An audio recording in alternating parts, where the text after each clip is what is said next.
এটা হচ্ছে শিয়ালদা স্টেশনের ছবি। খুব ভালো লাগলো দেখে যে রাত্রির বেলা শিয়ালদা স্টেশনটাকে পুরো ধুয়ে পরিষ্কার করে দেওয়া হচ্ছে। দেখো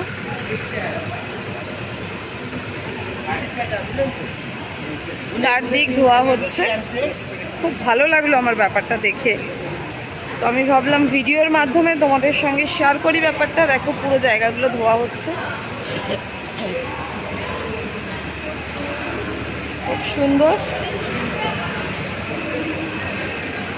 এখন মোটামুটি ঘড়িতে বাজছে 11:54। দেখো সামনেই ঘড়ি। সব লোকাল ট্রেন এই সময় বন্ধ, মানে আর লোকাল ট্রেন আসার বা যাওয়ার বা কোনো নতুন লোক স্টেশনে আসার কোনো আর ব্যবস্থা নেই, অবস্থাও নেই। এই সময় স্টেশনকে ধুয়ে মুছে পরিষ্কার করা হচ্ছে। বাহ, খুব ভালো লাগলো জিনিসটা। দেখো কীভাবে পরিষ্কার হয়। এরকম একটা মেশিন আছে, এই মেশিন দিয়ে জল ফেলছে আর এমনি ম্যানুয়ালি হচ্ছে পরিষ্কার। যদিও শিয়ালদা স্টেশনে কিন্তু ম্যানুয়ালি ছাড়াও এখন অত্যাধুনিক পরিষ্কার সিস্টেম আছে, তাও এখানে ম্যানুয়ালি হচ্ছে, ভালোভাবেই হচ্ছে।